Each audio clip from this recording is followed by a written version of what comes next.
Umalis ka. Darating ang mga magulang ko para tumira kasama natin.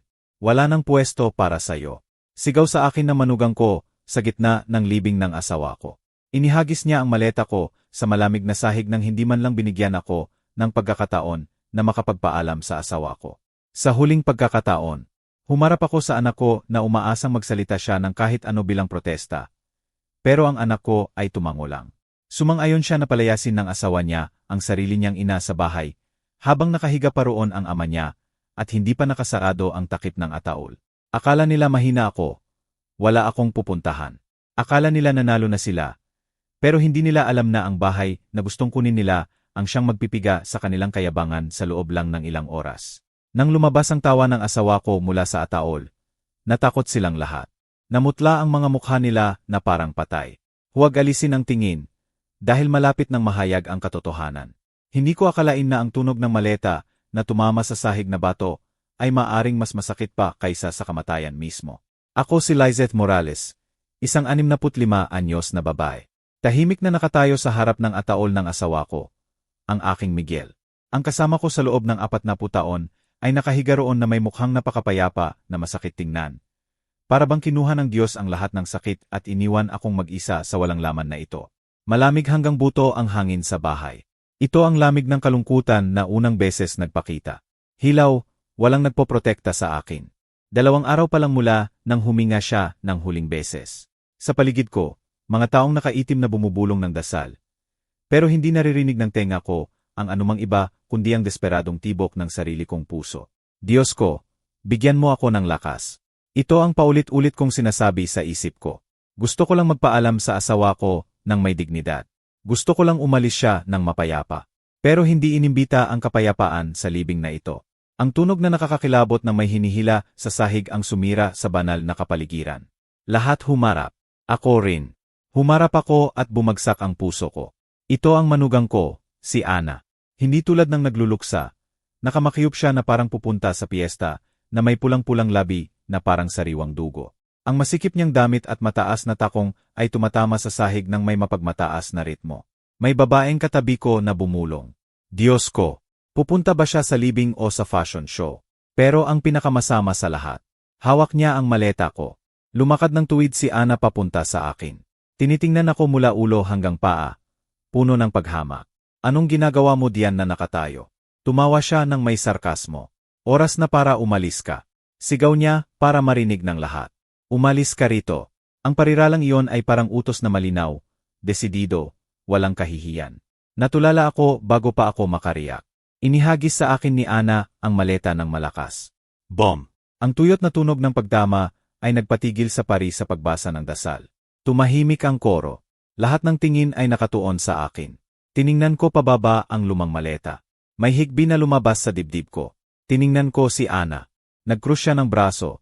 Kinis ang mata at sinabi ng walang pakialam. Nasa loob niyan lahat ng meron ka. Mga murang damit mo, gamot mo. Nilagay ko lahat. Bumulong ako nang nanginginig ang boses. Ana, bakit mo ginagawa ito? Libing ito ng biyenan mo. Nagngit-ngit si Ana. Tumahimik ka. Simula ngayon wala ka ng pwesto sa bahay na ito. Darating ang mga magulang ko para tumira kasama natin. Pagkatapos ay itinaas niya ang kamay at tinuro ng tuwid ang pintuan. Umalis ka rito. Sa direksyong iyon nakita ko ang mga magulang ni Ana. Si Ginoong Pedro at Ginang Lupe ay nakaupo ng komportable sa unang hanay na upuan ng karangalan. Naalala ko noong kinakain ng kanser ang baga ni Miguel. Hindi sila kailanman dumalaw. Kahit isang beses. Ngayon nandito sila na parang nagdiriwang. Kumaway si Lupe sa akin. Lizeth, umalis ka na. Bahay nila yan. Matagal ka nang nakikitira. Itinaas ni Pedro ang baba. May taong walang kwenta tulad mo dapat nasa home for the aged para alagaan ka. Natulala ako. Nahirapan akong huminga. May buhol sa lalamunan ko. Nasusunog ang mukha ko sa kahihiyan.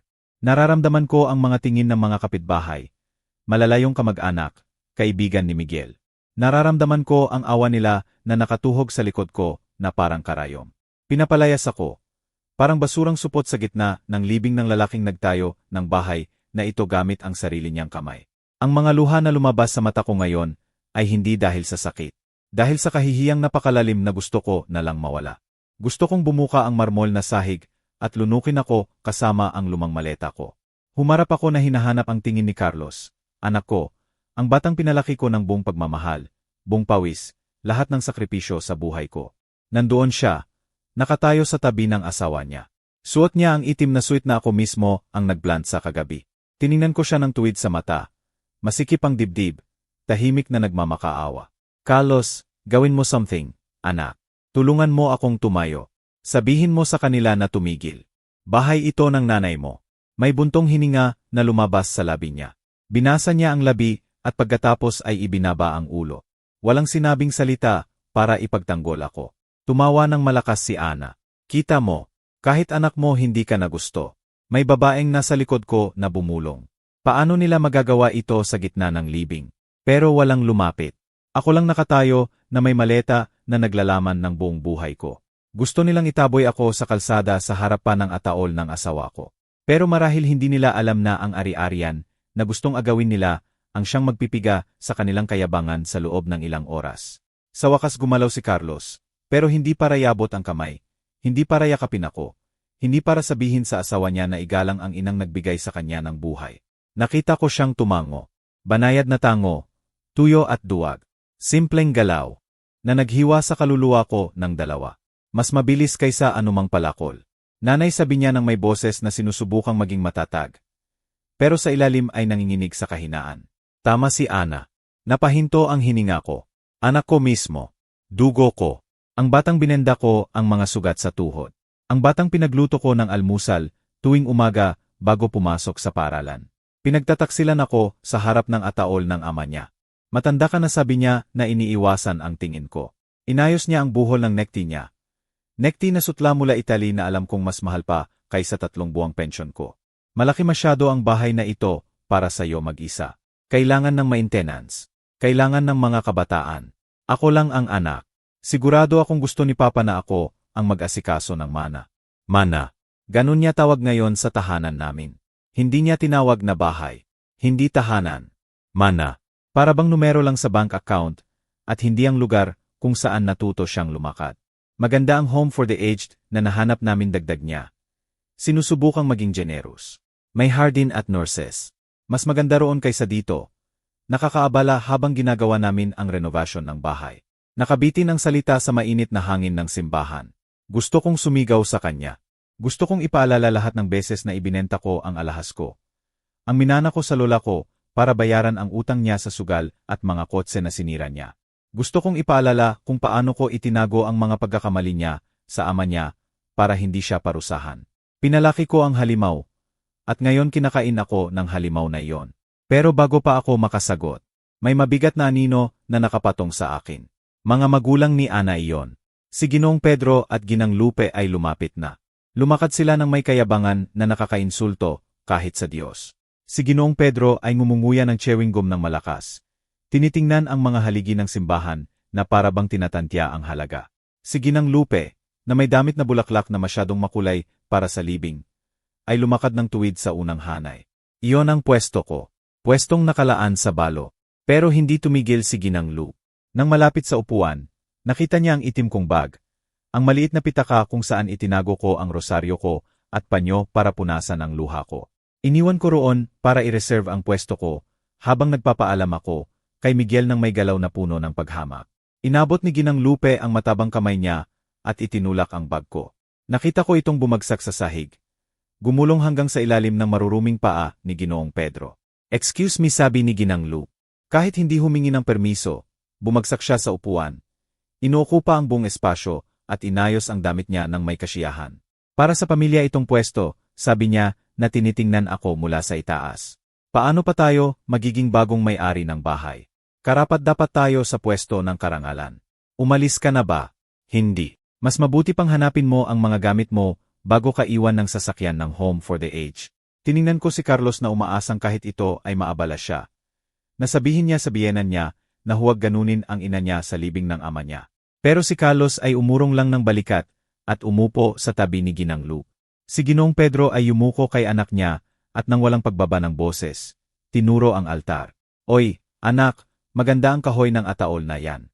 Sabi ng walang hiyang matanda. Tingnan natin kung ganito rin ang mga muebles sa bahay. Kasi kung masyadong luma, itapon na lahat. Gusto ko malaking bar sa sala. Walang santo o patay. Kailangan i-modernize. Papasagot ni Ana nang may ngiti na hindi niya maitago. Ibubuwag natin ang dingding ng kusina. Amoy lumang mantika at gamot. Gagawin nating lahat marmol at ang kwarto ng matanda ay magiging opisina mo. Pinagpartihan nila ang buhay ko na para bang patay na ako.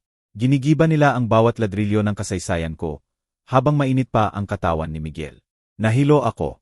Lumitaw sa isip ko ang imahe ng gintong kwintas. Kwintas na may medalyang Berhen ng Guadalupe. Ibinenta ko yon 10 taon na ang nakaraan nang gusto ni Carlos mag-Europe trip kasama ang kaibigan niya at wala siyang pera. Nangako siyang ibabalik. Hindi niya ginawa. Ibinenta ko ang nakaraan ko para bilhan siya ng kinabukasan. At ngayon ibinebenta niya ang kasalukuyan ko para bilhin ang pag-apruba ng mga bulgar na ito. Mapait ang pagtataksil na parang apdo sa lalamunan. Mas nag-iisa ako kaysa kailanman. Wala akong bahay. Wala akong anak. Wala akong asawa. Dahan-dahan akong humarap sa ataol. Kumikinang ang kahoy sa ilalim ng ilaw ng simbahan. Humakbang ako ng isa pa.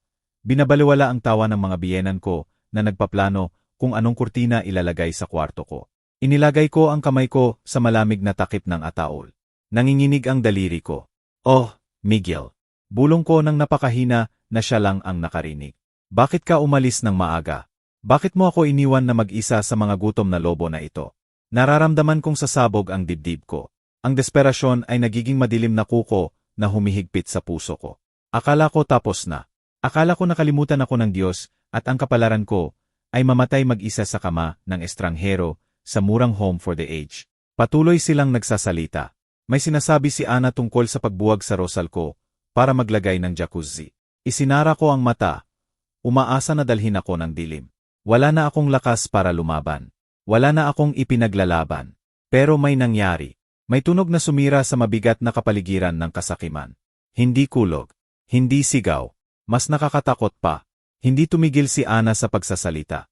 Patuloy siyang nagsasalita na para bang ang tunog ng sarili niyang boses lang ang mahalaga sa banal na lugar na iyon. May mga papel na ako na handa. Sabi niya nang may nakakabinging boses na bumabaon sa tenga ko. Home for the aged sa labas ng bayan. Hindi lutsuri. Siyempre, bakit pagagasto ng ganoon sa taong hindi na makilala ang araw at gabi? May shed rooms at basic ang pagkain. Monggo at tortilla. Gusto niya yon. Makakatipid tayo ng malaki para sa renovation ng terrace. Pinisil ko ang dibdib ko.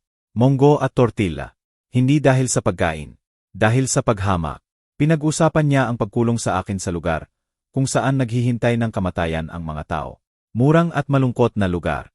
Habang nagpaplano siyang gastahin ang pera ng asawa ko sa hindi kailangang luho. Si Carlos ay tumatango lang, tinitingnan ang relo niya. Marahil excited na umalis para ipagdiwang ang bagong mana. Noon eksakto. Binuka ni Ana ang bibig para sabihin pa kung gaano ako nakakaabala sa mga lumang muebles ko. Pero hindi lumabas ang mga salita sa lalamunan niya. May huminto sa kanila. May tunog na lumabas mula sa malalaking speaker na nakasabit sa mga haligi ng bato ng simbahan. Hindi malakas o nakakabingi. Mas banayad at dahil doon, mas nakakatakot. Tawa iyon. Tuyo, maikli at puno ng ironya. Umiikot ang tunog ng malinaw. Tumatalbog sa dome at bumagsak sa amin na parang malamig na ulan. Ang katahimikang sumunod ay ganap. Si Ana ay nakabuka ang bibig. Natigil sa gitna ng mapagmataas niyang galaw. Ang mga magulang niya, na ilang segundo pa lang ay tumatawa sa unang hanay, bigla humarap na hinahanap ang pinanggalingan ng tunog ng may malalaking mata. Kilala ko ang tawang iyon. Makikilala ko kahit saan. Sa buhay na ito o sa kabila. Tawa iyon ni Miguel. Iyon ang partikular niyang tawa kapag may nagtatangkang magbenta sa kanya ng peke o kapag nadiskubre niya ang kasinungalingan. Hindi tawa ng tuwa. Tawa ng paghatol. Namutla si Carlos na parang papel. Nagsimulang manginig ang kamay niya ng sobra na kailangan niyang hawakan ang tuhod para hindi maingay. Tiningnan niya ang ataol ng ama niya nang may takot na primitive. Para bang inaasahan niyang bubuksan ang takip ng kahoy sa eksaktong sandaling iyon. Narinig niyo ba yon? Bulong ng isang tao sa likod. Ang namatay. Milagro ba o sumpa? Nagsimulang kumalat ang takot na parang pulbura. Nagdasal ang mga tao. May mga matatanda na nagsimulang mag-Ave Maria ng mahina, natatakot. Umatras si Ana ng isang hakbang. Natapilok sa sarili niyang takong. Lumayo sa ataol na para bang nakakapaso ito. Trick yan. Sigaw niya nang nanginginig ang boses, sinusubukang bawiin ang composure. Kahit kitang-kita ang takot sa mata niya. May naglalaro ng masamang biro. Hindi trick yan, Ana. Ang boses ay galing sa pulpito, matatag at malalim. Lahat kami humarap. Nandoon si Roberto, ang lik. Roberto, ang matalik na kaibigan ni Miguel mula pagkabata, at abogado ng pamilya ng mahigit 40 taon. Si Roberto ay walang sutana, pero sa sandaling iyon parang Supreme Judge siya. Seryoso ang mukha, walang bakas ng kabaitan na karaniwan niyang ipinapakita sa mga piyesta. Sa kanang kamay niya ay maliit na remote na itim at sa kaliwa ang mikropono. Dahan-dahan siyang lumakad, bumaba sa hagdan ng altar, lumapit sa amin. Mabigat at deliberate ang hakbang niya. Huminto siya ng tuwid sa harap ni na Carlos at Ana. Tinitingnan sila ng may halo ng awa at kalubhaan. Laging maingat si Miguel, sabi ni Roberto, at ang boses niya na amplified ay napuno ang simbahan. Akala nyo bulag siya sa huling buwan niya. Akala nyo kinain ng kanser ang utak niya bukod sa baga. Akala nyo dahil nakahiga lang hindi niya alam ang nangyayari sa sarili niyang bahay. Malakas na lumunok si Carlos. Roberto, ano to? Nauutal ang anak ko. Patay na si Papa. Hayaan mo siyang magpahinga. Magpapahinga ang papa mo kapag nasabi na ang katotohanan. Matigas na sagot ni Roberto. Ang tawang narinig nyo ay hindi multo. Recording yan. Pero ang kakot na nakikita ko sa mukha nyo, totoong-totoo yan. Itinaas ni Roberto ang remote at tinuro ang malaking puting screen na inilagay sa likod ng altar.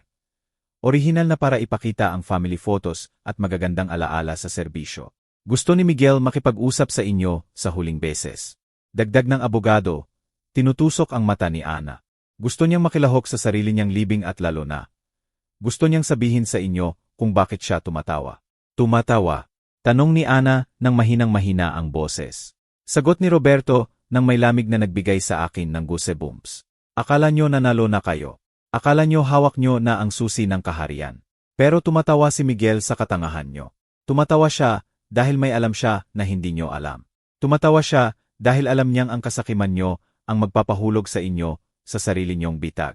Mabilis ang tibok ng puso ko. Wala akong naiintindihan. Ano ang alam ni Miguel? Ano ang plano ng asawa ko sa huling gabi niya ng insomnia at sakit? Tiningnan ko ang ataol at sa unang beses sa maraming araw nararamdaman ko ang maliit na init sa dibdib. Hindi ako nag-iisa, Miguel. Sa anumang paraan nandito ka pa, pinoprotektahan ako. Huminto si Roberto at tiningnan ang mga tao. Mga kaibigan, pamilya, sabi ni Roberto. Binago ang tono sa mas solemn. Ang susunod na makikita nyo ay hindi madali, pero ang katotohanan, kahit masakit, laging lumalabas. Nagsimulang magdilim ang ilaw ng simbahan. Iniwan ang lugar sa halos ganap na dilim. Tanging ilaw ng kandila ang nag-ilaw sa natatakot na mukha ng anak ko at manugang ko. Bago mag-on ang screen, may itatanong ako sa inyong lahat na nakikinig. Mga kaibigan, naniniwala ba kayo na ang mga umalis ay patuloy na nag-aalaga sa atin mula sa kabila? Naniniwala ba kayo na may divine justice na nakakakita ng lahat at naglalagay sa bawat isa sa tamang lugar?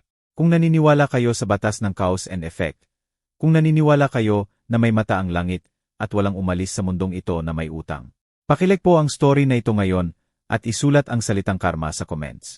Kailangan kong malaman na may mabubuting tao na sumusuporta sa akin.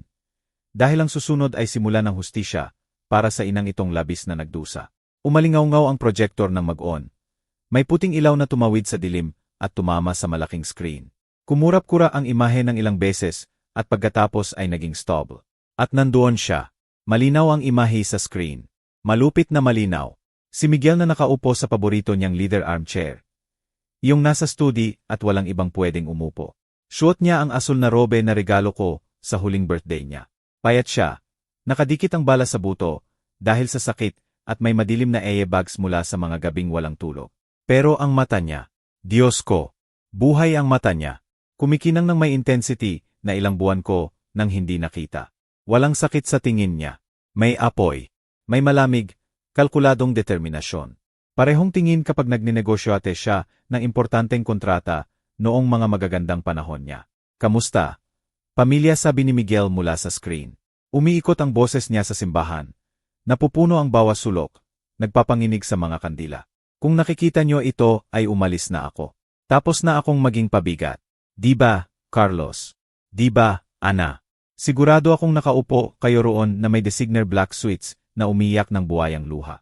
O baka natuyo na ang luha at tinatantya nyo na ang dingding para malaman kung saan ilalagay ang modernyong painting.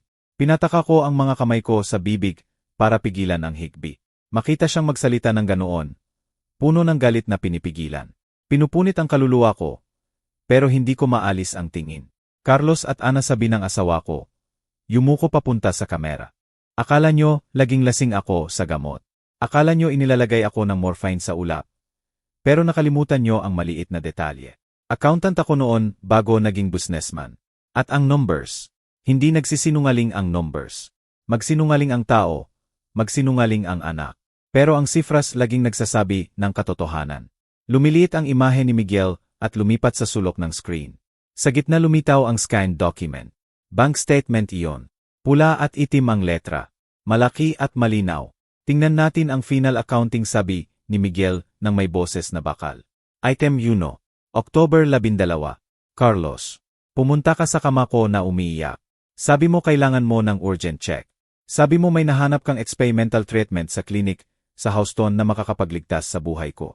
O kahit maalis ang sakit. Sabi mo hindi covered ng insurance. Pinirmahan ko ang check nang nanginginig ang kamay. Iniisip na gusto ng anak ko akong iligtas. Lumapit ang screen sa document. Hinighlight ang dates at amounts sa maliwanag na yellow. Date October 12. Concept. Oncology Clinic. Houston. Amount. 0 pesos. Ganap na katahimikan sa simbahan. Walang humihinga. Actual concept ng gasto, basang ni Miguel. At sa screen lumitaw ang breakdown ng credit card ni Carlos. Louis Vuitton Store. Paris, 100,000 pesos. Travel Agency Euro Tour. Tickets para kina Ginoong Pedro at Ginang Luke. 60,000 pesos. Restaurant Le Julio Verne. Eiffel Tower, 30,000 pesos. Nararamdaman kong bumubuka ang sahig sa ilalim ng paa ko. Nahilo ako. Naalala ko ang October na iyon. Perpektong naalala ko, dahil iyon ang buwan na sumigaw si Miguel ng sakit ng 3 gabing sunod. Nagkukumot siya sa kama, pinagpapawisan ng malamig, nagmamakaawa na gawin ko something para tumigil. Sabi sa akin ni Carlos, hindi dumating sa oras ang pera. Tinanggihan ng klinik ang payment. Kailangan maghintay. Sabi niya walang gamot, pero may pera. Hindi lang para sa ama niya. Para magkaroon ng bagong bag si Mrs. at makapag-Europe ang mga biyenan niya. Dahan-dahan akong humarap kina Ginoong Pedro at Ginang Lupe. Si Ginang Lupe ay wala na ang mapagmataas na ngiti sa mukha.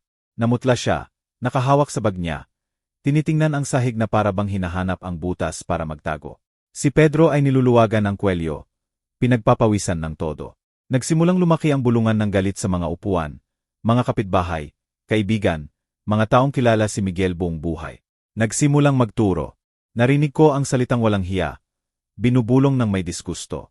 Hindi niyo ako ninakawan ng pera, sabi ni Miguel mula sa screen, at unang beses nabasag ang boses niya. Hindi dahil sa lungkot, kundi galit. Ninakawan niyo ako ng ginhawa. Pinabayaan niyong magdusa ako na parang sugatang hayop. Para makapagyabang. Pictures sa Paris. Iyon, anak ko, hindi utang pinansyal. Utang ng dugo iyon. Natigil si Carlos. Hindi niya madeni ang ebidensya. Naroon ang numbers, malalaki. Nag-ilaw sa simbahan na parang neon sign ng sarili niyang kasamaan. Sinubukan ni Ana sabihin something. Sinubukan niyang umiling. Pero hindi madeni ang proof.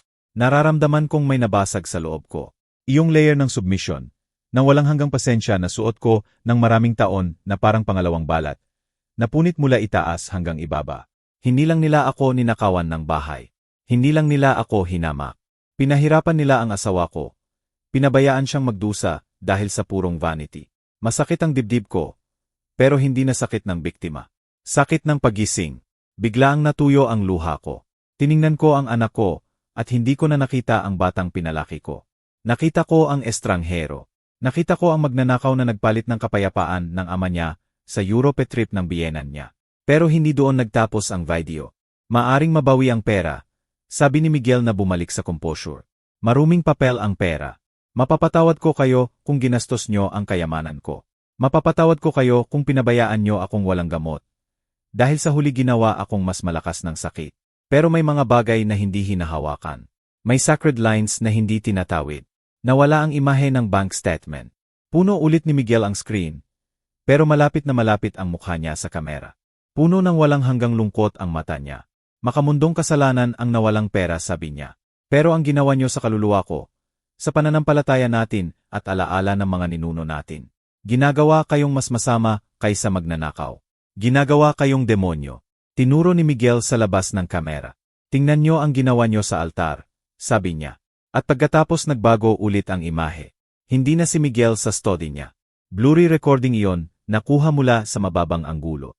Para bang nakatago ang kamera sa shelf. Agad kong nakilala ang lugar. Sala namin iyon. Ang sagradong sulok ng bahay. Nagbago ang imahe sa screen. Ngayon nakikita ang halway ng bahay namin. Eksakto sa harap ng maliit na mesa kung saan itinago namin ang gamot ni Miguel. May date sa lower corner ng video na 2 linggo pa lang ang nakaan. Nandoon si Ana. Tinitingnan ang magkabilang sides ng halway. Sinisigurong walang nakakakita. Hawak niya ang mga bote ng painkiller. Yung mahal at malalakas na gamot na inireseta ng doktor para makatulog si Miguel nang walang sigaw. Nakita ko siyang binubuksan ang mga bote ng mabilis. Nakita ko siyang ibinubuhos ang tunay na kapsules sa plastic bag na itinago sa bulsa niya. At pagkatapos, nang may kalmang nagpalamig sa dugo ko, kinuha niya ang isa pang bote. Bote ng murang vitamins, yung binebenta sa supermarket ng ilang piso lang. Nagsimula siyang punan ulit ang mga bote ng gamot ng vitamins. May buhol sa lalamunan ko. Masikip na hindi ako makahinga. Ngayon naiintindihan ko lahat. Naiintindihan ko kung bakit umiyak si Miguel tuwing gabi.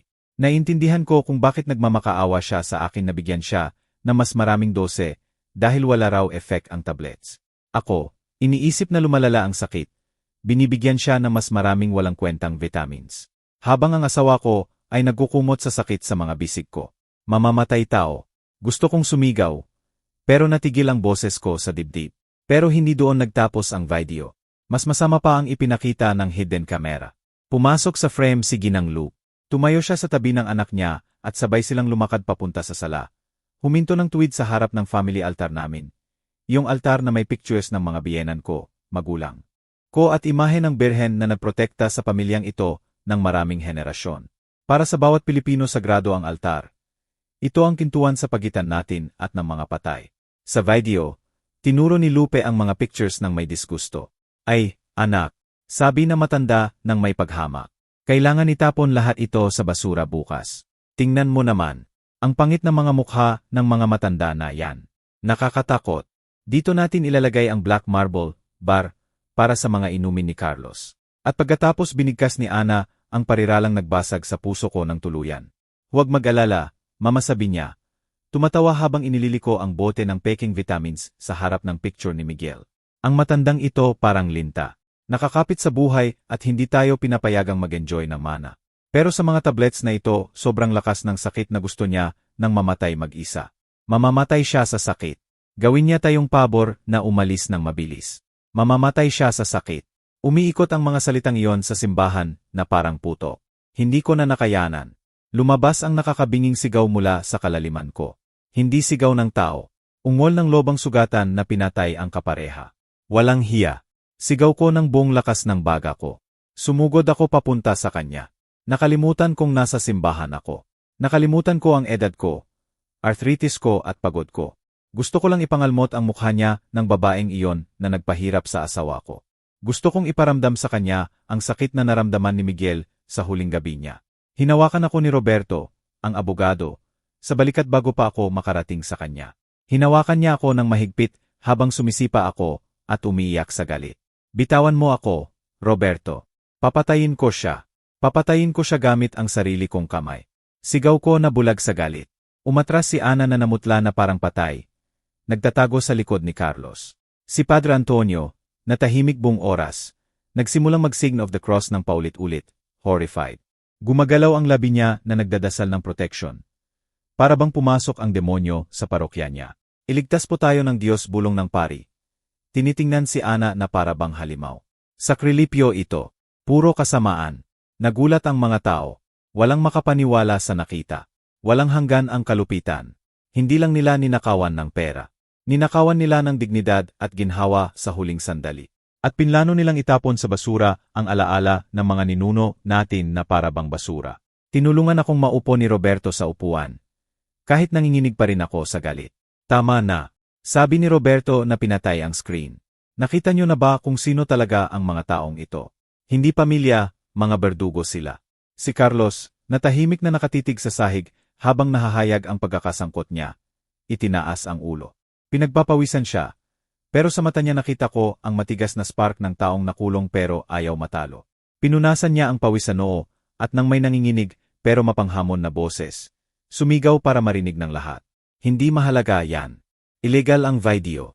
May sakit si Papa at hindi niya alam ang ginagawa niya. Humakbang si Carlos papunta. Sinusubukang bawiin ang authority. Kahit ano sabihin niyo.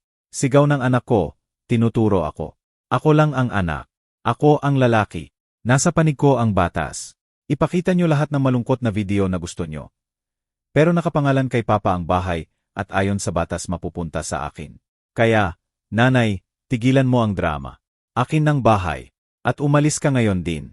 Tahimik ulit ang simbahan. Lahat tiningnan si Roberto. Tama si Carlos sa isang bagay. Kung nakapangalan kay Miguel ang bahay, siya ang forced heir. Hindi laging inaalis ng moral evil ang legal rights. Tiningnan ni Roberto si Carlos nang may ganap na kalmado.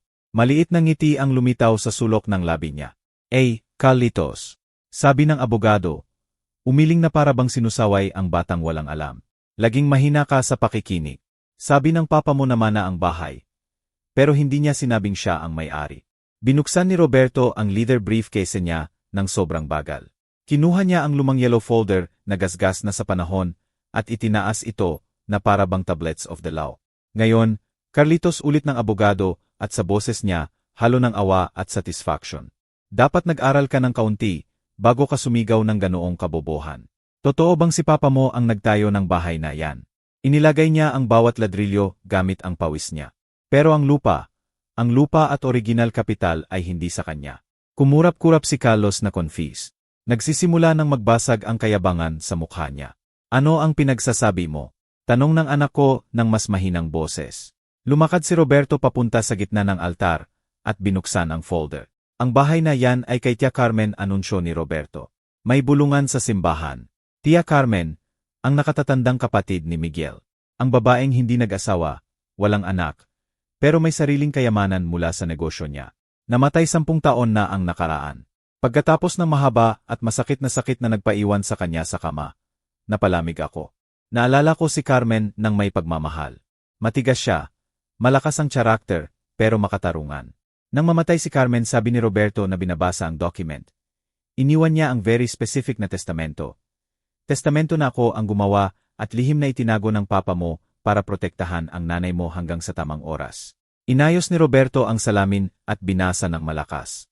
Clause 5 ng testamento ni Carmen Rivera, iniwan ang property sa Lomas de Chapultepec, sa Lefelong Usufruct, kay kapatid kong si Miguel. Pwede siyang tumira roon hanggang mamatay siya, pero ang property, ang absolute ownership title, ay hindi mapupunta sa mga pamangkin ko o sinumang may apelyido ko lang dahil sa aksidente ng kapanganakan. Dramatic na huminto si Roberto at tuwid na tiningnan si Ana. Mapupunta ang property sa kamay ng nag-iisang taong nandoon sa tabi ko nang nabubulok ang katawan ko. Ang taong humawak sa kamay ko nang huminga ako ng huli. Ang taong walang disgusto na linisan ang mga sugat ko habang ang iba nagtakip ng ilong. Bigla akong napunta sa nakaraan. 10 taon na ang nakaraan. Naalala ko ang amoy ng gamot at pagkakakulong sa kwarto ni Carmen. May gangrene siya sa paa dahil sa diabetes. Hindi matiis ang amoy ng marami. Naalala ko si Ana na nakatayo sa pintuan. May perfume na panyo, tinakpan ang ilong at bibig. Kadiri. Sabi ni Ana noong araw na iyon. Hindi ako papasok diyan. Amoy patay. Carlos, umalis na tayo. Wala namang kwenta dalawin siya. Hindi na tayo kilala. At naalala ko si Carlos, anak ko, tinitingnan ang relo niya. Sabi may golf game siya. Hindi siya makakapag-aksaya ng oras sa pagtingin sa matandang mamatay. Umalis sila. Iniwan akong mag-isa sa kanya. Ako ang nanatili. Umupo ako sa tabi niya. Hinawakan ko ang malamig at buto-buto niyang kamay. Pinunasan ko ang noo niya ng basang tela at dinasal ko ang rosaryo hanggang tumigil ang paghinga ng dibdib niya. Naalala ko na bago umalis, pinisil ni Carmen ang kamay ko at tiningnan ako ng may pasasalamat. Hindi ko akalain na ang gawaing iyon ng pagmamahal, na ginawa ko dahil tama lang, ay magbabago ng kapalaran ko 10 taon pagkatapos. Dahan-dahang isinara ni Roberto ang folder. Kaya, idineklara ng abogado ng malakas ang boses. Sinisertipiko ko na ang nag-isang may-ari, ang universal owner ng mansyon, ng lupa at lahat ng nasa loob, ay si Ginang Lizeth. Liz. Umiikot ang pangalan ko sa simbahan na parang kampana ng kalayaan. Walang sigawan ngayon, katahimikan lang na mabigat. Makapal. Katahimikan ng katotohanan na bumagsak sa sarili niyang bigat. Natapilok si Carlos na para bang sinuntok siya ng pisikal. Hinawakan niya ang braso ni Ana para hindi bumagsak. Si Ana naman, malaki ang mata, nakabukang bibig sa groteske na mukha ng hindi makapaniwala. Ano? Bulong niya. Hindi pwedeng totoo yan. Kasinungalingan yan. Itinaas ni Roberto ang sealed at notarized na document para makita ng lahat. Narito ang pirma ni Carmen. At narito ang pirma ni Miguel na tumatanggap ng kalooban ng kapatid niya. Alam ng papa mo na mangyayari ito. Carlos, alam na susubukan yung itaboy ang nanay mo sa kalsada. Kaya itinago niya ang sekret na ito. Tenan lang siya sa bahay ng asawa niya. Nararamdaman kong may toneladang bigat na natanggal sa balikat ko. Akin ng bahay. Lagi ng akin. Hindi ako intruder. Hindi pabigat. May-ari ako. Tumigil ang luha ko. Kakaibang kalmado ang dumating sa akin. Tumayo ako. Hindi na nanginginig ang paa ko. Ang likod ko, na nakayuko dahil sa sakit at kahihiyan, tumuwid.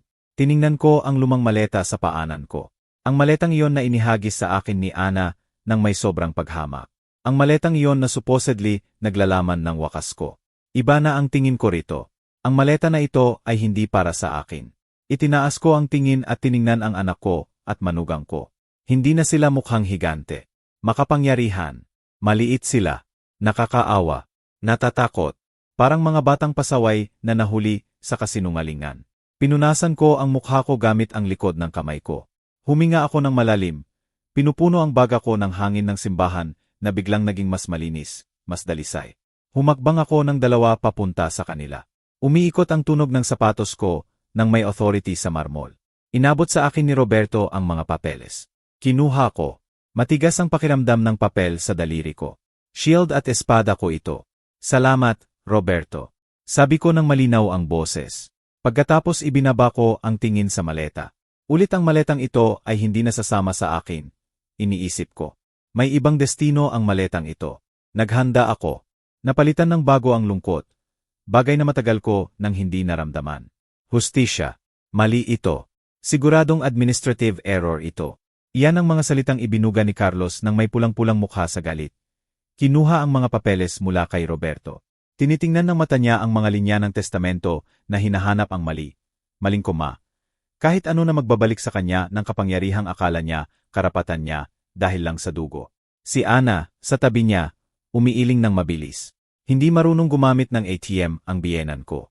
Sigaw niya na tinuturo ako gamit ang perfectly manicured na daliri. Paano magiging may-ari ng property sa Lomas? Kusina at linis lang ang alam niya. Lumutang ang mga salita niya sa hangin. Puno ng lason. Pero sa pagkakataong ito, hindi ako namatay sa lason. Sa halip, para bang na-inject ako ng antidote laban sa awa. Tiningnan ko ang babaeng iyon. Tiningnan ko ang lalaking lumabas sa sinapupunan ko. At biglang nawala ang imahe nila sa simbahan.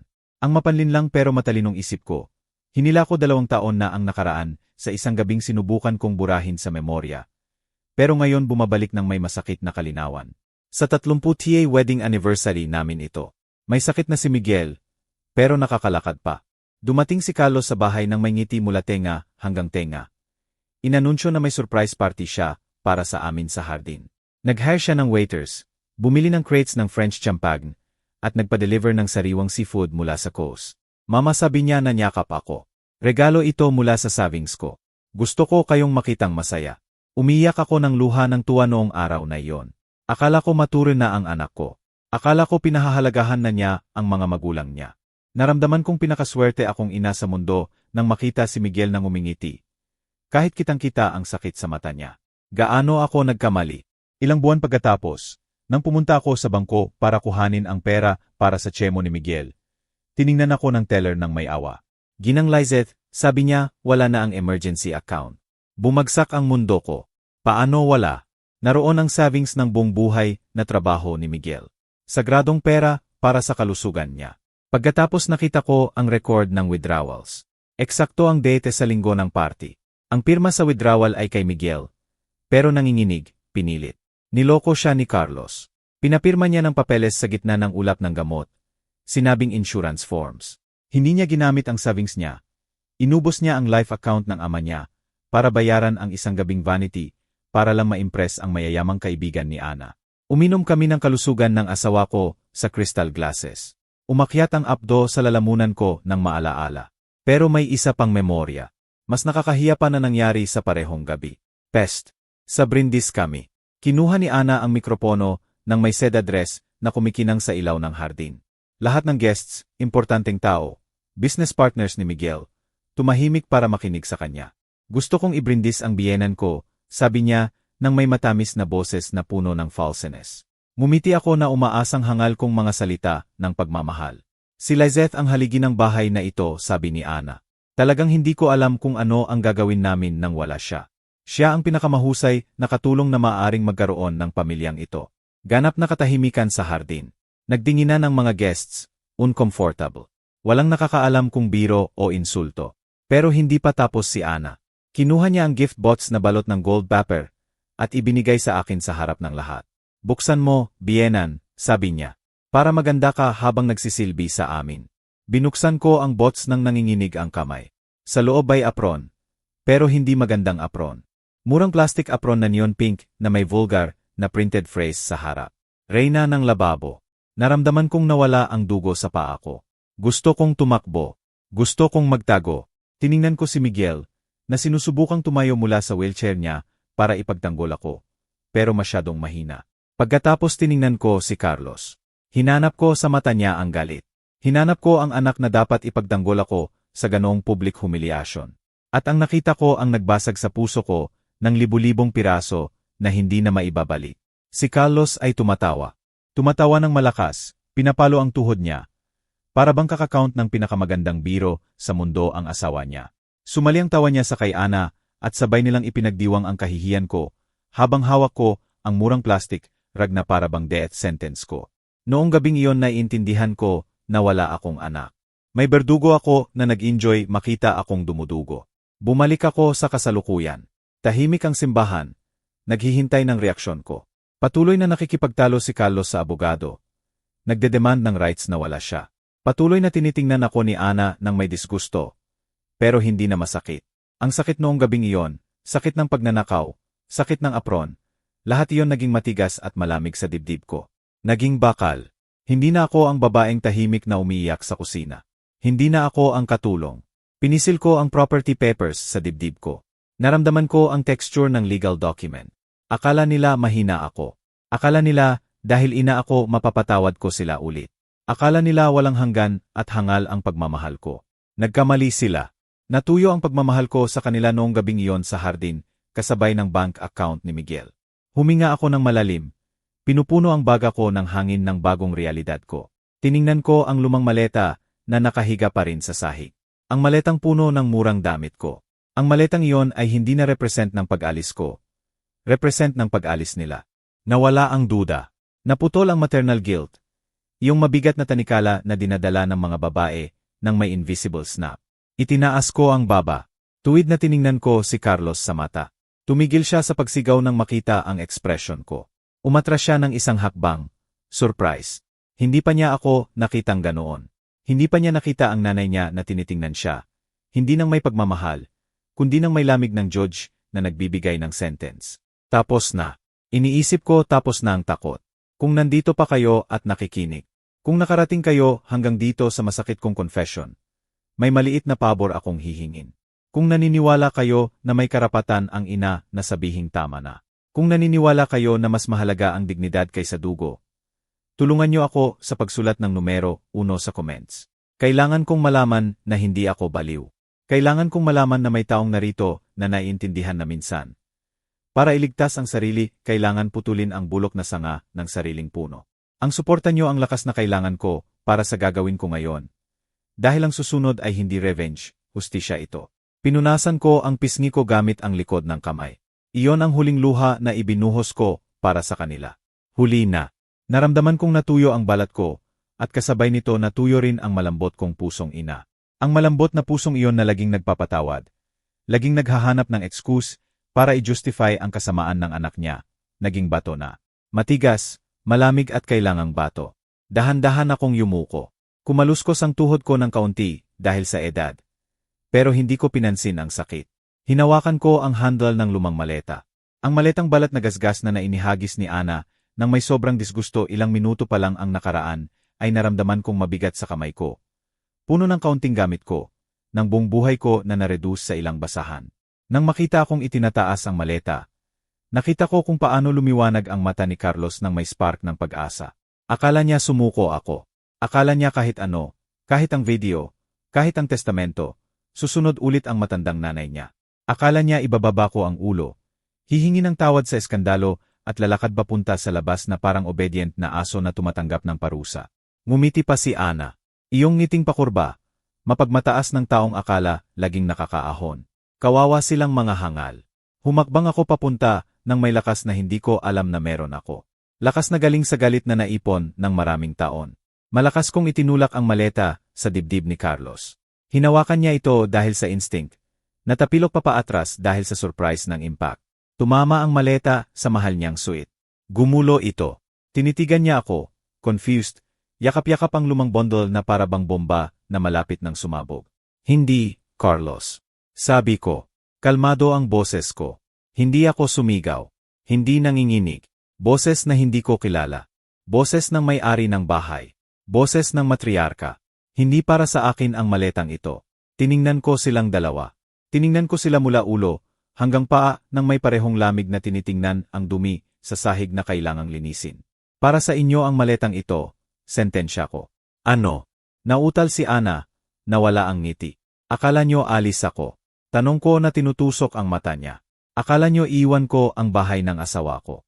Ang bahay ni Tia Carmen, sa kamay ng mga buitre tulad nyo. Mali kayo ng sobra. Akin ang bahay na ito. Bawat ladrilyo, bawat muebles, bawat alaala ay akin. At sa bahay ko wala ng pwesto para sa mga traidor. Wala ring pwesto para sa mga mamamatay tao na nagnanakaw ng gamot sa mga malapit ng mamatay. Itinaas ko ang kaliwang pulso ko at tiningnan ang relo ko. Simpleng relo, mura. Wala sa Rolex de Oro na suot ni Carlos sa pulso. Binili sigurado gamit ang perang ninakaw sa tsemo ng ama niya. May 30 minutes kayo. Anunsyo ko ng ganap na kalmado. Binuka ni Carlos ang bibig para magprotesta. Ang mukha niya ay mula puti naging pula sa isang segundo. Mama, hindi ka seryoso. Simula niya, gamit ang condescending tone na laging ginagamit sa akin. Wala kaming pupuntahan. Puno ng gamit namin ang bahay. Kakalipat lang ng muebles ng mga biyenan ko. Sinubukan ni Ana makialam. Handa na para sa isa sa usual niyang eskandalo. Handa na sumigaw at maging victim. Pero itinaas ko ang kamay ko ng bukas ang palad sa harap ng mukha niya at pinatahimik ko siya sa isang galaw lang. Wala nang salita pa, Ana. Tapos na ang oras ng pagsasalita. 30 minutes. Ulit ko na binibigkas ang bawat syllable. Nagsimula na ang oras. May eksaktong kalahating oras kayo para pumunta sa mansyon. Kunin ang mga branded clothes nyo. Peking alahas at inflated ego nyo. Tinuro ko ang unang hanay na upuan, kung saan nakaupo pa rin sina Ginoong Pedro at Ginang Lupe, natigil na parang salt statues. At dalhin nyo rin ang mga parasito na dinala nyo. Gusto kong wala na kayong lahat sa property ko. Ayoko nang makakita kahit isang bots, kahit isang maleta ng mga taong iyan sa sala ko. Huminga ng malalim si Ana nang may galit. Hindi mo kami pwedeng itaboy ng ganoon.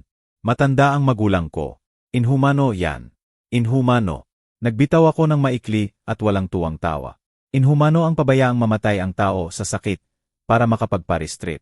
Inhumano ang itaboy ang balo sa kalsada sa gitna ng libing ng asawa niya. Huwag niyo akong kausapin ng humanity. Dahil hindi niyo alam ang ibig sabihin ng salitang iyan. Humakbang ako pa ng isa papunta sa kanila. Sinasalakay ang personal space nila. Si Carlos umatras, natatakot sa determinasyon sa tingin ko. Pakinggan niyo akong mabuti. Dahil hindi ko ulitin. Kapag dumating ako sa bahay ko sa loob ng 31 minutos, kung makakita pa ako ng isang medyas nyo sa sahig ko, o kung makita kong nakaupo pa ang mga iyan sa sofa ko, hindi ako makikipagtalo. Huminto ako, pinababagsak ang bigat ng threat sa kanila. Tatawagan ko ang pulis at gagawin ko ito ng may kasiyahan. Patuloy ko na binababa ang tono sa dangerous na bulong. I-denounce ko kayo sa trespassing. Ipapakita ko ang testamento sa mga pulis. At maniwaala kayo, wala nang mas magbibigay sa akin ng pleasure kaysa makita kayong kinakarga na nakaposas mula sa bahay ko. Sa harap ng lahat ng kapitbahay sa subdivision. Gusto nyo pa ng kahihiyan.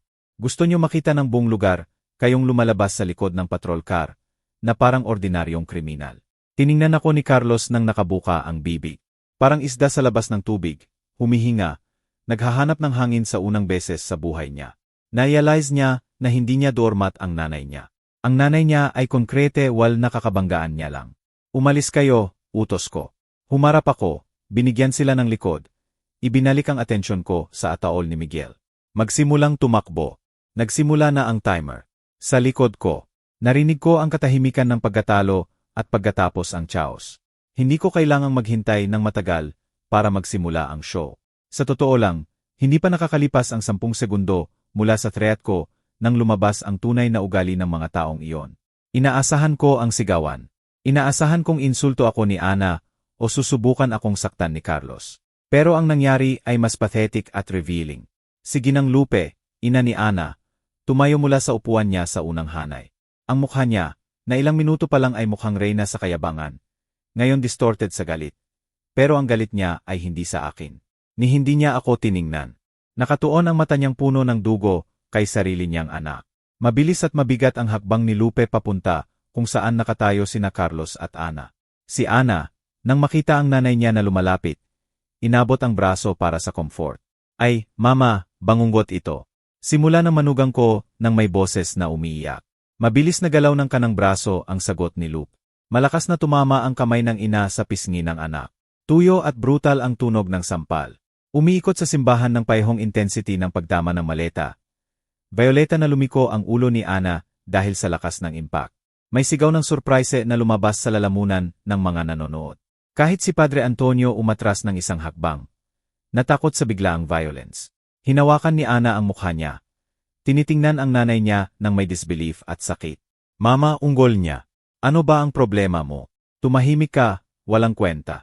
Sigaw ni Lupe, ganap na nawala ang composure.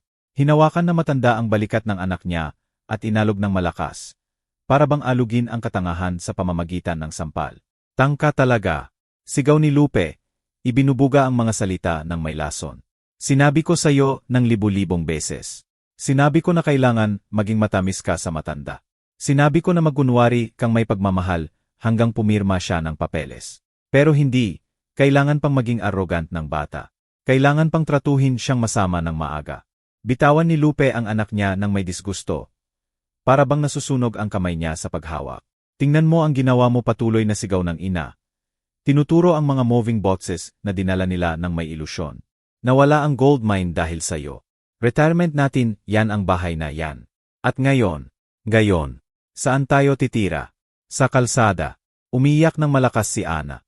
Hindi dahil sa sakit ng sampal, kundi sa public humiliation.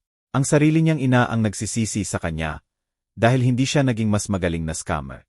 Hindi nagpaiwan si Ginoong Pedro, ang ama, sa drama. Tumayo siya mula sa upuan ng may galit at nagsimulang sipain ang isa sa cardboard boxes na dinala nila ng may ilusyon. Peste sa swerte ko. Sigaw ni Pedro, binabalewala na nasa harap siya ng altar ng Diyos. Kinansela ko na ang rental contract ng apartment namin. Wala na tayong matitirhan ngayong gabi. At lahat dahil sa iyo, Carlos, na under ang kontrol sa nanay mo. Humarap si Pedro kay anak ko. Tinuturo siya ng may accusing finger. Ipangako mo sa amin ang bahay na yan. Sigaw niya kay Carlos. Sabi mo tang ang matanda at pipirma siya kahit ano. Basura ka. Walang kwenta na hindi man lang makapagmana. Natigil si Carlos. Tinitingnan sa magkabila. Nakikita kung paano siya itinuring na basura ng mga biyenan niya. Iyong mga taong sinubukan niyang i-impress sa paggastos ng chemo money ng ama niya. Hindi ka panipaniwala kung gaano kabilis bumagsak ang mask kapag ubos na ang pera. Hinawakan ni Pedro ang braso ni Lupe at nagsimulang hilahin papunta sa labas. Umalis na tayo rito, babae, sabi niya. Hindi ako magtatagal kahit 1 minuto pa sa mga talunang ito. Hintay, sigaw ni Lupe, iniligtas ang sarili sa hawak ng asawa niya. Mga maleta ko. Nagsimulang kunin ng mag-asawa ang gamit nila ng may clumsy at ridiculous na bilis. Nagtutulakan sila habang ibinabagsak ang mga bagay sa sahig sa desperasyon nilang makatakas. Parang daga na umaalis sa lumulubog na barko. Wala na ang dignidad, elegansya, o airs of grandeur. Takot at frustrated greed lang. At dumating ang moment na nag-crown sa ridiculousness ng scene. Kinuha ni Pedro ang 2 maleta at nagsimulang maglakad papunta sa pintuan. Iniwan si Lupe sa mas mabibigat na boses. Pedro, tulungan mo ako. Sigaw niya, tulungan mo sarili mo. Sagot niya nang hindi lumilingon. At bilisan mo, may waiting charge ang taxi. Hintay. Tumakbo si Lupe sa likod niya na hinila ang bots na nabali sa daan. Nagkalat ang ilang murang damit na hindi niya pinulot. Bayaran mo ang taxi. Sigaw ni Lupe sa asawa niya habang lumalabas sa atriyo. Ako ang nagbayad ng moving papunta. Ikaw ang magbayad pabalik sa motel. Wala akong cash. Narinig na sigaw ni Pedro mula sa pintuan. Hingin mo sa manugang mo kasi siya ang naglagay sa atin sa gusot na ito. Pero wala namang pera si Carlos at alam nila iyon. Kaya ni hindi sila tumigil para tignan siya. Lumabas sila ng simbahan na nagsisigawan tungkol sa sino ang magbabayad ng 1,000 pesos na pamasahe. Nagmumura sa isa't isa ng pinakamasamang salita na may isip.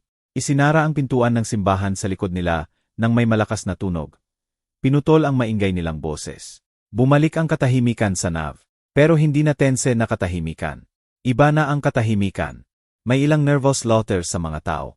Hindi nila mapigilan. Sobrang grotesque, sobrang absurd ang scene. Para bang galing sa Chef telenovela. Nanatili akong nakatayo roon. Tinitingnan ang saradong pintuan. Kakaibang lightness ang naramdaman ko sa tiyan. Walang awa ako sa kanila. Ni kaunti. Iyon ang mga magulang ni Ana. Iyon ang role models ng manugang ko. Mga taong walang hesitasyon na iwan ang sariling anak. Sa sandaling naging financial burden ito.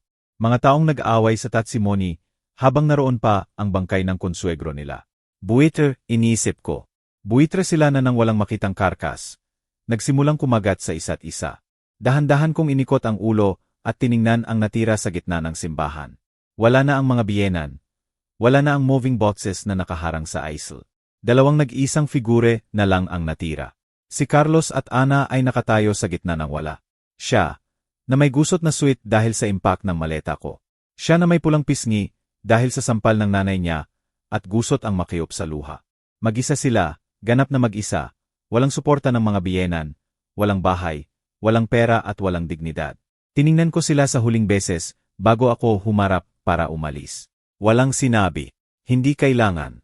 Ang buhay, sa cruel sense of humor nito, nagbigay na sa kanila ng unang lesson. Tumatakbo pa rin ang relo ko. May 25 minutes pa sila at kailangan kong makauwi para palitan ang lock. Gabi na nang marinig ko ang katok sa maindoor. Nakalubog na ang araw.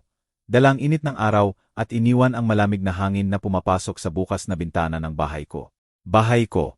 Umuwi na si Roberto, ang abogado. 1 oras na ang nakaraan pagkatapos tulungan akong i-supervise ang locksmith. Bago ang mga lock.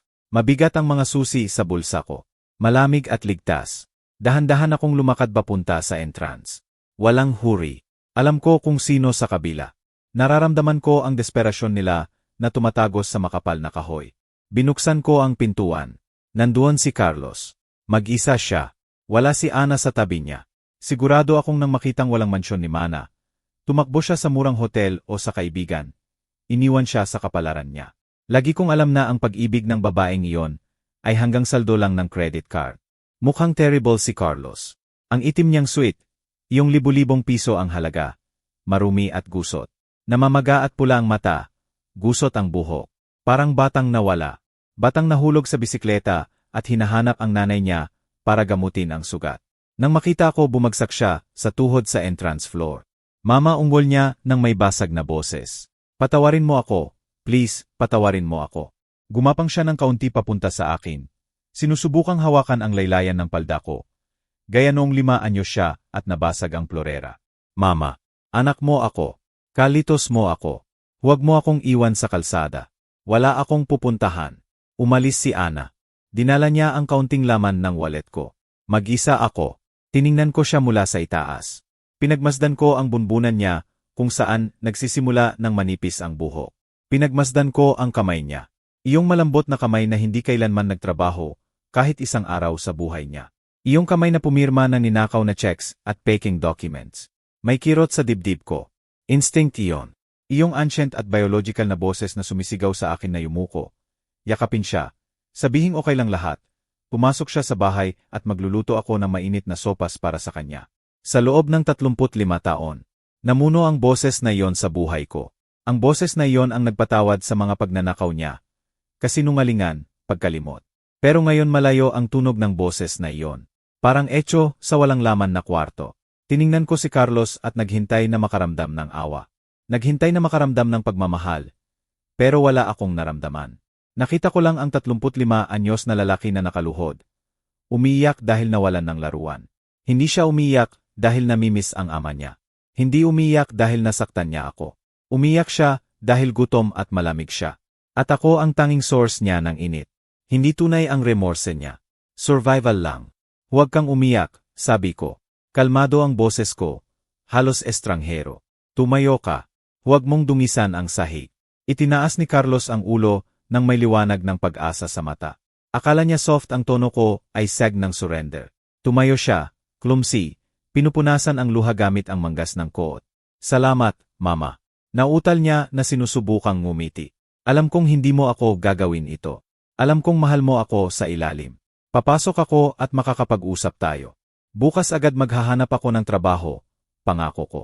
Pero hayaan mo akong matulog sa kwarto ko ngayon. Humakbang siya papasok sa bahay. Hindi ako gumalaw. Nanatili akong nakatayo sa threshold. Hinaharang ang daan gamit ang katawan ko. Hindi mo ako naiintindihan, Carlos. Sabi ko ng mahina. Isinukso ko ang kamay ko sa bag ko. Iyong lumang bag na inihagis ni Lupe sa sahig sa simbahan. Hinanap ng daliri ko sa ilalim hanggang makita ang hinintay ko. Kinuha ko ang isang dakot ng coins. Pesos iyon. Coins na 10, 5. Ang sukli ko mula sa bili ng tinapay kahapon. Hinawakan ko ang kamay ni Carlos, na nakabuka. Naghihintay ng haplos at inilagay ang mga coins sa bukas niyang palat. Malambing na tumunog ang metal nang bumagsak sa balat niya. Tiningnan ni Carlos ang mga coins, confused. Pagkatapos tiningnan ako. Ano ito? Tanong niya. Para sa pamasahe, sabi ko. Mabigat ang katahimikan na sumunod. Tinitingnan ni Carlos ang pera na para bang basura. Mama, hindi ko. Gets. Hindi ako ganoon ka-cruel sa'yo, Carlos. Patuloy ko na tinitingnan siya ng tuwid sa mata. Hindi kita iiwan ng walang-wala. Naroon para sa boss. Gamitin mo para pumunta sa sentro. Bumili ka ng dyaryo. Maghanap ka sa classifieds. Maraming naghahanap ng mason o dishwasher. Honest work. Maganda sa'yo ang madumihan ang kamay mo sa unang beses sa buhay mo. Nagdecompose ang mukha ni Carlos. Sinimulang palitan ng galit ang peking lungkot. Anak mo ako. Sigaw niya. Hindi mo ako pwedeng tratuhin na parang pulubi. May rights ako. Nawala ang rights mo nang ninakaw mo ang gamot ng papa mo. Sagot ko nang hindi itinataas ang boses. Nawala yon nang tumawa ka sa akin, habang binibigyan mo ako ng plastic apron. Pinisil ni Carlos ang kamao sa coins at ibinuga ng may lason. Ano ang gagawin mo sa reservation na ginawa ko para sa'yo? Bayad na ang down payment. Iyon sabi ko. Pinahintulutan ang sarili ko ng maliit na malungkot na ngiti. Huwag mag-alala roon. Huwag mong kanselahin. Bakit? Tanong niya na confused. Dahil sa bilis ng takbo mo, anak ko, ikaw ang mas kailangan yan kaysa sa akin. Itago mo. Iyan lang ang natira sa mana mo. Binuka ni Carlos ang bibig para iinsulto ako. Sumigaw, ilabas ang lahat ng galit sa loob niya. Pero wala na akong oras para sa galit niya. Umatras ako ng isang hakbang papasok sa bahay ko. Simula ngayon sabi ko na inilagay ang kamay ko sa doorknob. Wala akong anak na Carlos. Matagal nang patay ang batang iyon. Ikaw ay estranghero lang na kumatok sa pintuan ko, at hindi ako nagpapapasok ng estranghero. Paalam. Itinulak ko ang mabigat na kahoy na pintuan. Sinubukan ni Carlos sumulong, pero nag-click ang lock bago pa siya makahawak sa kahoy. Narinig ko ang muffled na sigaw niya sa kabila. Narinig ko kung paano niya sinuntok ang pintuan. Narinig ko kung paano niya minura ang pangalan ko at ng ama niya. Pero wala na akong sakit. Sumandal ako saglit sa saradong pintuan. Isinara ko ang mata at huminga ng malalim. Malinis ang amoy ng hangin sa bahay. Amoy furniture wax at sariwang bulaklak. Wala nang parasito. Wala nang kasinungalingan. Binuksan ko ang mata at tiningnan ang walang laman at tahimik na halway. Mag-isa ako at sa unang beses sa maraming taon, hindi ako natakot sa kalungkutan. Binigyan ako nito ng kapayapaan. Naging malalim ang katahimikan ng bahay. Pero sa pagkakataong ito, hindi walang laman na katahimikan. Katahimikan na puno ng kapayapaan. Sumandal ako sa saradong pintuan ng ilang segundo pa. Pinababayaang bumalik sa normal ang hininga ko. Ang kamay ko, na matatag habang hawak ang coins para kay Carlos, ngayon bahagyang nanginginig, hindi dahil sa takot, kundi dahil sa adrenaline rush ng pagputol sa wakas sa mga tanikala na nagbigkis sa akin ng dekada. Dahan-dahan akong lumakad papunta sa sala. Iba na ang tunog ng hakbang ko sa kahoy na sahig. Noon maingat akong lumakad, para bang humihingi ng permiso sa sarili kong tahanan. Laging natatakot na maabala si Miguel sa masama niyang araw o madumihan ang pinupuna ni Ginang Lupe. Ngayon ang hakbang ko ay ng may-ari. Huminto ako sa main hallway. Roon, inuokupa ang place of honor. Sa dingding, nakasabit ang malaking portrait ng kasal ni Carlos at Ana na framed sa fake gold, ostentatious at vulgar. Sa picture pareho silang ngumingiti ng may perfect, pero empty na magazine smiles. Naalala ko na pinilit ako ni Ana na alisin ang landscape painting na mahal ni Miguel para ilagay ang giant photo nila. Tiningnan ko ito sa huling beses. Hindi na ako nalungkot, parang estranghero lang na bagay. Hindi kasali sa buhay ko. Itinaas ko ang kamay at inalis ang picture. Mabigat, pero hindi kasing bigat ng disappointment na ibinigay nila sa akin. Lumakad ako papunta sa kwarto ng mga basura at inilagay ito sa lumang cardboard box. Hindi ko ito sinira. Hindi ko itinapon sa basura. Inilagay ko lang. Hindi nakarapat-dapat na sa dingding ko. Pero hindi ko rin hahayaang maging dahilan ang galit ko para sirain ang memories. Mas elegant na parusa ang paglimot kaysa pagwasak. Bumalik ako sa hallway na may dalawang mas maliit na frames na kinuha ko mula sa ilalim ng kabinet ko. Ang una ay black and white photo ni Tia Carmen. May seryoso, halos strict na expression siya.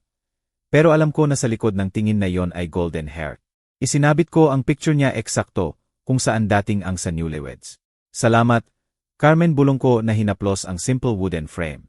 Salamat sa pagkakita sa akin ng bagay na hindi ko man lang nakikita sa sarili ko. Salamat sa pagbigay sa akin ng bubong na ito at tabak para ipagtanggol ang sarili ko. Ang pangalawang picture ay sa akin. Maliit na photo noong 20 anyos ako, bago mag-asawa, bago maging ina, bago ang wrinkles at sacrifices. Sa picture na yon maluwag ang buhok ko at puno ng pangarap ang tingin. Isinabit ko ito sa tabi ni Carmen. Tinitigan ko ang dalagang iyon sa picture. Kamusta, Lizeth? Sabi ko. Sorry sa paglimot sa iyo ng ganoon katagal. Welcome home. Patuloy ako papunta sa maliit na altar sa sulok ng sala. Naglight ako ng bagong kandila para kay Miguel. Sumayaw ng mahina ang flame na nag-ilaw sa mukha niya sa picture. Wala na akong galit sa pera. Biktima rin siya. Magpahinga ka na, matanda, bulong ko. Okay na lahat. Nilinis ko na ang bahay. Nailabas ko na ang basura. Pwede ka nang umalis ng tahimik. Binalot ako ng amoy ng wax at sariwang bulaklak na nagbigay ng comfort. Pagkatapos pumunta ako sa kusina. Nandoon si Mara. Si Mara ang katulong namin ng 15 taon. Nakita niya lahat. Narinig niya ang sigawan ni Ana. Nakita niya ang mga paghamak ni Carlos at tahimik na umiyak kasama ko ng maraming beses habang naghihiwa ng sibuyas. Nang makita akong pumasok, tumalon si Mara mula sa upuan. Inayos niya ang apron niya ng nervous at ibinaba ang ulo. Ginang Lizeth. Sabi niya ng mahinhin ang boses. Gusto niyo bang ipagluto ko kayo ng hapunan? O gusto niyo bang umuwi na ako sa kwarto ko para hindi makabother? Tiningnan ko siya ng may lambing. Si Mara, na may magaspang na kamay sa trabaho at walang kupas na loyalty. Mas pamilya siya kaysa sa mga may dugo ko. Hindi, Mara. Sabi ko ng mahina. Pumunta ako sa kabinet at kinuha ang 2 ceramic cups. Iyong magaganda, iyong sinasabi ni Ana na masyadong fine para sa daily use. Nagpainit ako ng tubig. Tinitingnan ako ni Mara ng malaki ang mata. Hindi naiintindihan kung ano ang nangyayari. Umupo ka, Mara. Pakiusap ko. Tinuro ang upuan sa dining table. Pero, Ginang, ako. Umupo ka. Insist ko, pero nang may ngiti. Ngayon hindi mo ako si servan. Ngayon magtitiya tayo ng magkasama. Nagalangan si Mara ng 1 segundo. Pero nang makita ang sincerity sa mukha ko, dahan-dahan siyang umupo sa gilid lang ng upuan. Nagserve ako ng mainit na chamomile tea. Umakyat ang steam sa spirals. Dalang matamis at comforting na amoy. Umupo ako sa harap niya sa unang beses sa 15 taon. Wala nang invisible barrier sa pagitan natin. Wala nang amo at katulong. 2 babaeng survivors. 2 babae na alam kung ano ang magtrabaho ng mabigat at maging invisible sa mundo. Uminom ako ng tiya at naramdaman kung paano bumaba ang init sa lalamunan ko. Natutunaw ang huling malamig na sulok ng kaluluwa ko. Mara, sabi ko na pinutol ang katahimikan. Bukas magkakaroon ng changes. Ginang, tanong niya na worried. Gusto kong alisin mo lahat ng mabibigat na kurtina sa sala. Gusto kong pumasok ang liwanag. At gusto kong magtanim ka ng mas maraming rosas sa hardin, kung saan gusto ni Ana maglagay ng jacuzzi. Ngumiti si Mara. Malapad at genuine na ngiti na nag-ilaw sa mukha niya. At isa pa dagdag ko na hinawakan ang kamay niya sa ibabaw ng mesa. Ayoko na natawagin mo akong ginang ng may takot. Dito tayong dalawa lang ang nakatira at nag-ingatan tayo sa isa't isa. Noong gabing iyon, habang umiinom kami ng tiya at nag-uusap tungkol sa bulaklak at panahon, naramdaman ko ang bagay na hindi ko naramdaman mula noong dalaga pa ako sa picture. Naramdaman kong ang future ay hindi bagay na katakutan. Ang future ay blank page. At sa unang beses hawak ko ang pluma para isulat kung ano ang gusto ko. Wala na si Carlos. Wala na si Ana at mga magulang niya. Unti-unti nang umaalis ang sakit. Maagang natulog ako noong gabing iyon. Humiga ako sa kama ko. Iyong malaking kama na ngayon napakalaki nang wala si Miguel. Pero nararamdaman kong akin. Hindi ako umiyak. Hindi ako nag-alala. Saan matutulog ang anak ko? Alam kong ituturo sa kanya ng buhay ang lessons na hindi ko naturo. Isinara ko ang mata at sa unang beses sa maraming taon natulog ako ng tuloy-tuloy. Inaruga ng blessed silence ng kalayaan ko. 6 na buwan na ang nakaraan mula noong hapon na isinara ko ang pintuan at nanatiling mag-isa. Kung papasok kayo ngayon sa bahay ko, hindi na amoy kalungkutan. Hindi rin amoy gamot o lungkot. Ngayon amoy munggo di ola ang bahay ko. Arroz con leche at bagong lutong tortilla. Kung saan dating katahimikan ngayon ay ingay. Pero magandang ingay. Ingay ng kutsara na tumatama sa plato ng upuan na hinila at lalo na, ng tawa. Maraming tawa. Ginawa kong useful ang ground floor ng mansyon. Inalis ko ang luxury furniture na importante kay Ana. Iyong hindi pwedeng galawin ng iba. At naglagay ako ng mahaba at matibay na mesa. Ngayon may pangalan ang lugar na ito. May wooden sign ako na nakasabit sa entrance. Hand-painted na nagsasabing Comedor ta Carmen. Araw-araw, alas negatibo, 1 ng hapon binubuksan ko ang pintuan. Dumadating ang mga matatanda sa barangay na nag-iisa. Dumadating ang mga, tulad ko, nakalimutan ng pamilya o kailangan lang ng mainit na pagkain at magandang usapan. Nandito pa rin si Mara. Siyempre, hindi na siya katulong ko. Partner ko na siya. Siya ang namamahala sa kusina na parang general. Sinisigurong walang gutom. Nakakapuno ng kaluluwa ang makita siyang nag-utos at ngumingiti. Minsan, habang nagsiserve ng sopas, naiisip ko si Carlos. May balita akong narinig tungkol sa kanya. Sabi nagtatrabaho siya sa auto repair shop sa kabilang side ng city. Sabi puno ng grasa ang kamay niya at nakatira sa maliit na kwarto. Hindi ko siya hinintay. Hindi ko siya tinawagan. Alam kong maaring mukhang matigas. Alam kong may mga ina na huhusga sa akin at sasabihin paano akong makakakain ng tahimik. Alam kong ganoon ang buhay ng anak ko. Pero sasabihin ko sa inyo ang natutunan ko sa dugo at luha. Ang pagmamahal sa anak ay hindi buhatin siya sa likod habang buhay. Ang pagmamahal ay turuan siyang lumakad kahit madapa. Kung patuloy kong binigay lahat kay Carlos, kung patuloy kong tinakpan ang mga pagkakamali niya gamit ang pera at katahimikan ko, hindi siya magiging lalaki kailanman. Mananatili siyang eternal parasite. Ngayon, sa unang beses, kinikita niya ang sarili niyang tinapay. At iyon, kahit hindi niya pa alam, ang pinakamalaking regalo na ibinigay ko sa kanya. Sa lahat ng ina na nakikinig, tignan niyo ako sa mata. Huwag niyong ulitin ang pagkakamali ko. Huwag niyong ikahulog ang pagmamahal sa submission. At lalo na, huwag niyong ibigay ang susi ng buhay niyo ng maaga. At sa mga anak, sa mga lalaki na akala nila may utang ang mundo sa kanila. Pakinggan niyong mabuti. Ang lalaking hindi pinoprotektahan ang ina niya, na pinahihintulutan ang asawa niya o sinumang tao na hamakin siya. Hindi lalaki iyon. Bata lang na natatakot na nakasuot ng adult costume. Nagsisimula ang respeto sa bahay. Kung hindi mo inaalagaan ang ugat ng puno na nagbigay sa iyo ng buhay, huwag umasa na lalakas ang sarili mong sanga. Maghihiwalay ka sa loob. Gaya ng nangyari sa anak ko. Tinitingnan ko ang paligid ko at nakikita ang mga dingding ng bahay na ito. Ladrilyo lang ang nakikita nina, Ana at mga magulang niya. Square meters at exclusive location lang. Nakikita nila ang presyo, pero hindi ang value. Iyon ang dahilan ng pagkatalo nila. Bahay lang ang 4 na dingding at bubong. Pwedeng bilhin ng kahit sino kung may pera. Pero tahanan. Tahanan ay ginagawa sa loyalty, sa memorya at sa pagmamahal. Gusto nila ang ladrilyo, pero dahil walang laman sa loob, nawalan sila ng tahanan. Ang karma ay hindi divine punishment na bumagsak mula sa langit na may kulog at kidlat. Ang karma ay mas simple at everyday. Ito ang consequence ng daily actions natin. Ito ang ani ng ating itinanim. Nagtanim ako ng pasensya, Inalagaan ko ang asawa ko, at iginalang ko si Tia Carmen, at ngayon ani ko ay kapayapaan. Nagtanim sila ng kasakiman at paghamak at ngayon ani nila ay kalungkutan. Lizeth, pumunta ka rito, tingnan mo ito. Boses ni Mara na tinatawag ako mula sa kusina. Sabi niya luto na ang corn cake sa oven at dumating na si Don Jos, ang kapitbahay sa kanto na marunong maggitara, para kumanta sa amin. Ngumiti ako, inayos ko ang apron ko. Pero hindi yon ang horrible plastic apron na regalo sa akin ng manugang ko.